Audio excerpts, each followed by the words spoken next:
Oh!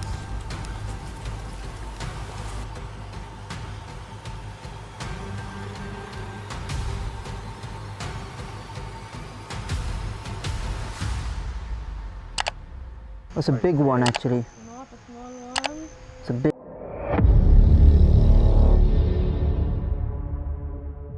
Out here, the most dangerous encounters don't come with warning. They happen fast in the dark when you least expect it. From a stranger smashing through a car window in the middle of a snowy night, to a burning boat engine exploding miles from shore, forcing a split-second choice between staying or jumping into open water. When everything turns against you in seconds, would you stay and face it, or run while you still can? Abiheza set out on a new journey on February 1st, 2026, looking for the quiet of a snowy landscape to enjoy a comfortable, self-sufficient camping setup inside his car. What began as a peaceful solo escape, however, quickly turned into a fight for safety. For this trip, Abiheza converted his vehicle into a practical solo camping setup. Once everything was ready, he headed out, expecting an ideal winter experience. Car's been off for about 20-30 minutes and it is getting pretty cold. So for my heating solution, I've purchased this Korean butane-powered heating device that a lot of people on the internet recommended. I'm a little sussed out with butane burning inside of a car, so I'm going to use it sparingly and only when I'm awake. For my cooking solution, I brought along this propane stove. The gas line runs underneath the countertop through a little niche I cut out where you can connect it to a can of propane. I made sure to bring some cooking supplies like this pan and also a cooler for a few items that I wanted on ice rather than in the fridge.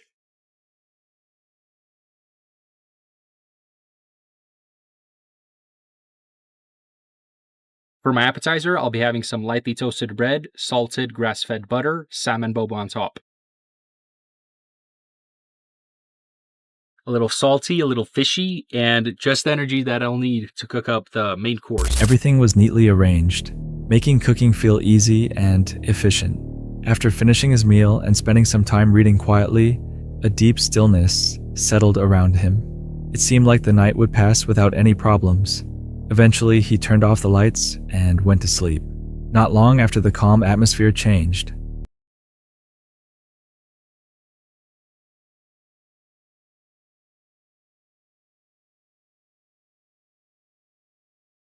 Hey! Hello, who is this? Can I help you? Hey! What can I do for you? Open the door!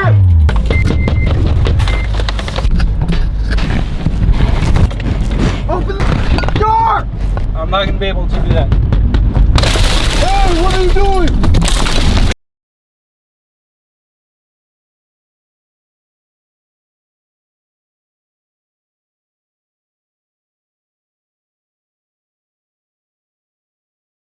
A stranger suddenly appeared and demanded that he open the car door. As Abiheza tried to stay calm, the person became more aggressive, hitting the windows and shining a flashlight directly inside. Realizing the danger, he quickly started the engine in an attempt to escape. The attacker escalated further, striking the windows and tearing away the mesh screen until the glass shattered. Pieces flew inside, leaving him with cuts, including one near his eye. It's been like 2 weeks since this happened. What you can't really see in this video is that the car that drives up and starts honking actually first fully blocks in my car. Someone comes out of the car with a flashlight. My windows are cracked open, so I try to speak to him and he's just not responding. It's dead silence. He then suddenly starts banging on the window, yelling at me to open the door. Once I heard the aggression in his voice, I realized that this was not a friendly encounter, so I reached around from the back and started up the car. He gets even more aggressive, starts banging on all my windows, continues yelling at me to open the door. The snow underneath the car is more frozen. My wheels are spinning in place, not catching traction. He aggressively rips off my mesh bug net, keeps banging the window harder and harder until he fully breaks it in, and I'm showered with shards of glass in my face. Right at this point, my wheels catch traction and there's just enough of an angle there where I can squeeze past his car, get around him,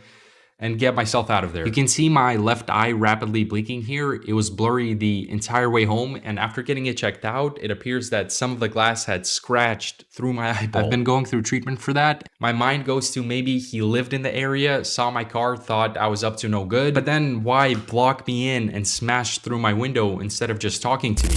In a critical moment, he managed to maneuver around the blocking vehicle and get away. Although he escaped, the experience left him shaken both physically and mentally.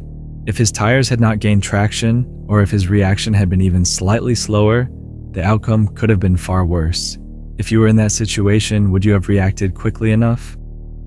Dan is the creator behind the YouTube channel Exploring with Fighters. He takes viewers into abandoned buildings and deep, reportedly haunted forests, using immersive storytelling to document the unknown. But on November 15th, 2022, he and his friend Flex experienced just how dangerous and unsettling these trips could become before they had even finished setting up camp. On the night of a full moon, the two made their way toward Epping Forest to film another camping video. I never ever take my equipment out of the car. I used this car to do a tip run only a few days ago, but I emptied the car and put my ground sheet on the bottom and did a big tip run, and I didn't put the stuff back in the car. I have everything in the car, put my bag in the car, put all my paranormal equipment in the car. The ground sheet's still in the car from when we did the tip run, but I just don't have the tents and the sleeping bags. Their drive ended at the base of Hangman's Hill, where a quiet church stood under the moonlight. Well, if we go around the back of the church and camp in the forest there, we can have a fire because we're not on the graveyard. Is that noise? Yeah, what the hell was that? That wasn't a normal fox noise. It could have been, but it didn't sound like an old fox.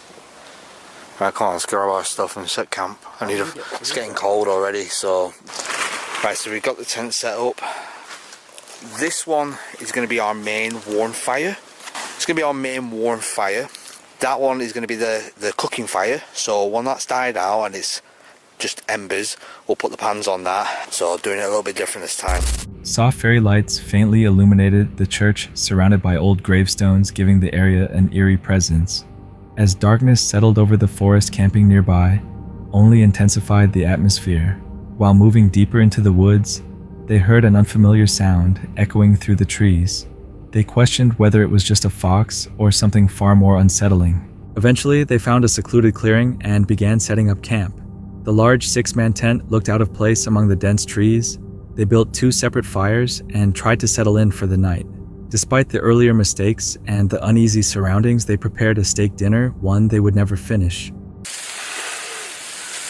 Now this is where we realised there's a beast in the woods and it smells the steak and comes after us.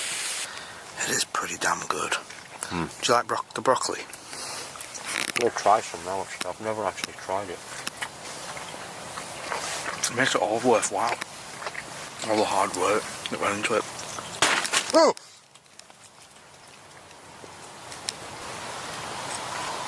What's that?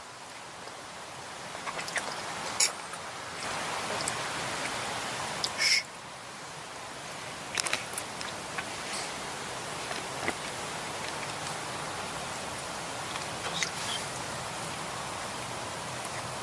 Can you hear that walking around? What's that?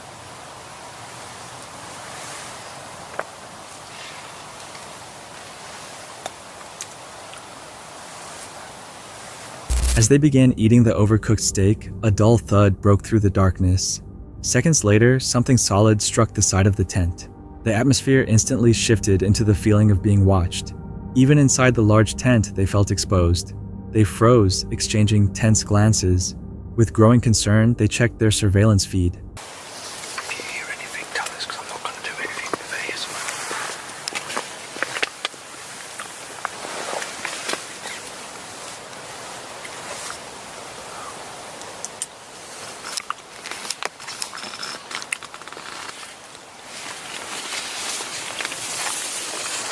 The CCTV camera right of.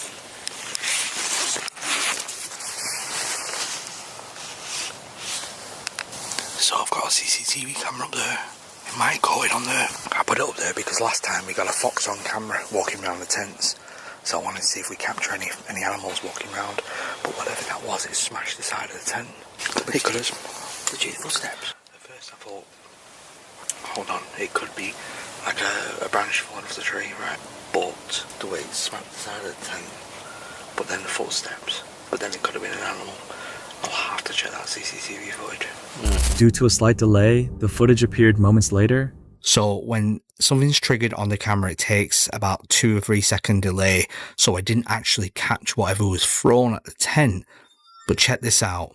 In the bottom right corner, something comes into the frame. There's definitely someone there. And it looks like they just take a look what was going on. And as Flex pops his head out to take a look, they dart off into the darkness. Now this is quite a scary thought. A figure stepping into view. It paused, facing the tent. Then, as Flex opened the tent to look outside, the figure quickly vanished into the darkness. The footage offered no explanation. It confirmed only one thing: they were not alone. They left immediately, but one question remained. Who caused the disturbance? Had someone been watching them the entire time? And if so, what did they want? If you were there, would you have stayed to find out? In late October, a father and son returned to a familiar public land hunting area during deer season, confident in a setup where the terrain naturally directed deer along a hillside. The father remained still in a cedar tree, while his son filmed nearby, expecting a routine outing. A brief appearance by a large buck suggested a promising opportunity, but it was not the moment that defined the day. Instead, the danger came from another hunter entering the area.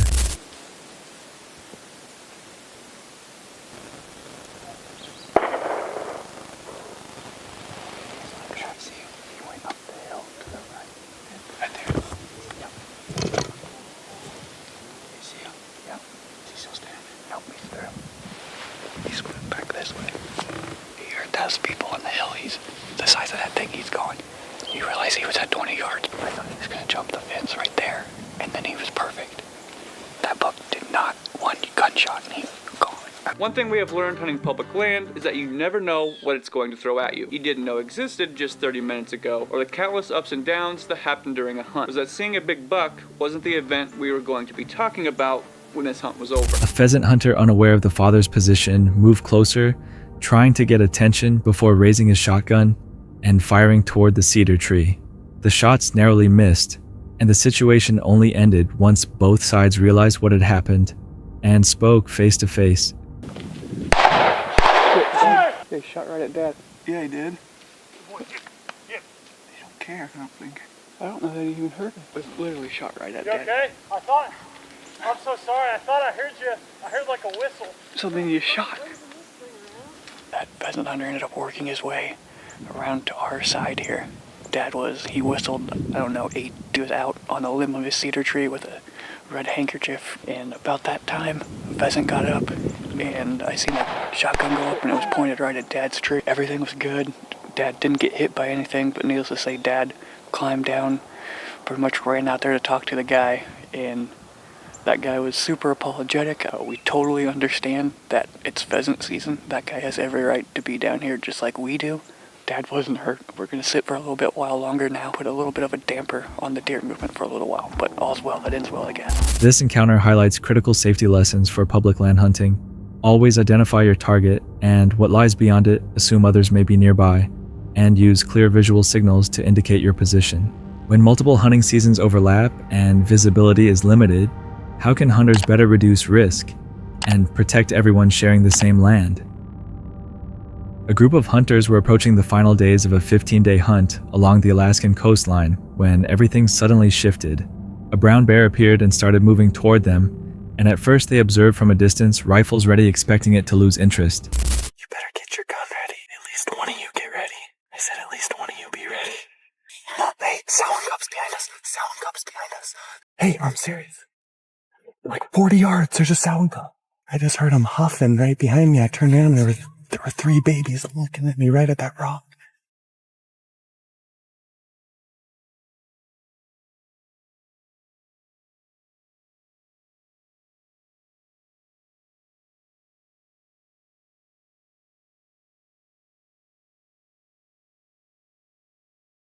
Instead, the bear continued forward, closing the distance step by step, while keeping its eyes fixed on them. As it came dangerously close, one hunter fired a warning shot, prompting the bear to move uphill before stopping and watching from above, now positioned on higher ground. No. No, there.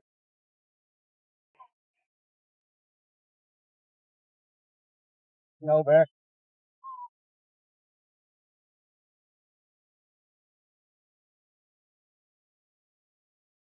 I mean, more inquisitive than overly aggressive. I swear, you know? No. Even though they were armed, the hunters recognized how exposed they were and slowly backed away to increase the distance until the bear eventually turned and left. What prevented the situation from escalating was their ability to remain calm, communicate clearly, and avoid sudden movements that could trigger a charge. In encounters like this, panic can turn seconds into mistakes. But when fear takes over, can you stay composed enough to make the decision that keeps everyone alive? A wildlife explorer entered the Amazonian wetlands of Bolivia to observe river dolphins and other wildlife during the day, guided by locals familiar with the jungle. But after nightfall, the forest changed entirely with daytime sounds, replaced by heavy silence and movement in the shadows. Around 2 in the morning, he stepped into near-total darkness, guided only by a distant light and the experience of Yomar, who had grown up hunting in the jungle. Signs in the dark, reflections tracks, and disturbances near abandoned structures and waterways suggested jaguars and other dangerous animals were moving nearby even when they could not be seen. Oh, it's pitch dark here. You have to be a skilled driver, and a torch is a must. Oh, what's that flash? No, is that his eyes? That one? No, this one here.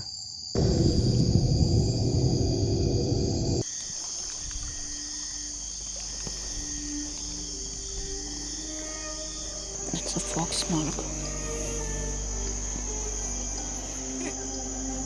A single jaguar can travel 100 kilometers every night to mark its territory. Oh, there's a caiman there, right in front of you. Yeah, right in front of us. I've literally gone on top of that. We've gone right above the caiman. It's literally beneath us. See, there's a, oh, it's a big one actually. Not a small one. It's a big one actually, yeah. Alright, that's alright. There was a caiman here 2 minutes ago, so I have to be careful. There can be others. This is basically an abandoned lodge here. Nobody lives here now.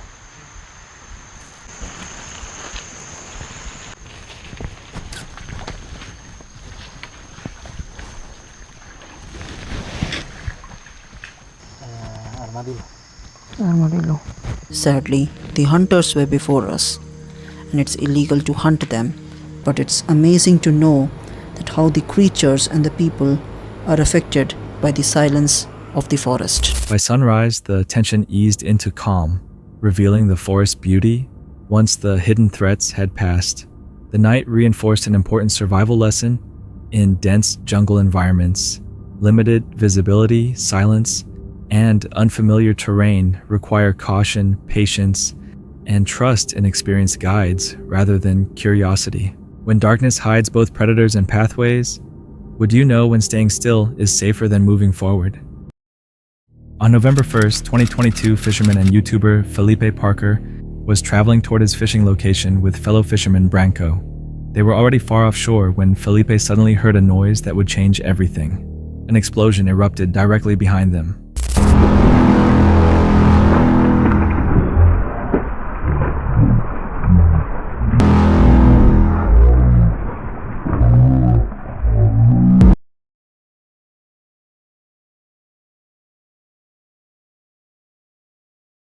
The boat's engine had unexpectedly ignited, with flames spreading across the rear of the vessel as thick black smoke rose into the air. Felipe and Branco hurried to salvage what they could, pulling away, burning gear and personal belongings as the fire grew.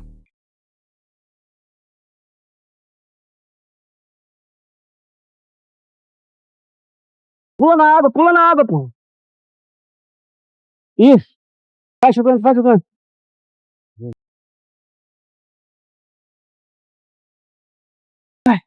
Pegou fogo ali, Vai jogando, vai jogando, vai jogando. Mais rápido, Branco, mais rápido, mais rápido. Mais rápido, mais rápido. Panic set in almost immediately, and within seconds, a critical decision had to be made. In a split-second response, Felipe jumped into the water. Branco and the others remained on board, unwilling to abandon the boat. Determined to stop the fire, Branco attempted to control the flames using water despite the increasing danger. Felipe watched helplessly from the water as the situation continued to worsen. When it became clear the fire was not weakening, he tried to help however he could, but their efforts had little effect. Ei. Cadê? Tem outro aí? Tem outro aí pra eu jogar?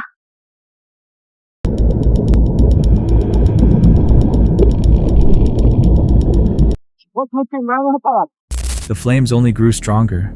At that point, Branco made a desperate decision to remove the burning engine and throw it overboard to prevent a larger explosion, knowing how risky that move could be. Joga de lá do outro lado que eu jogo daqui, que daqui eu não consigo. Se eu conseguir, se jogar uma, eu tô na água. Vou tentar. Joga logo na água, cuidado.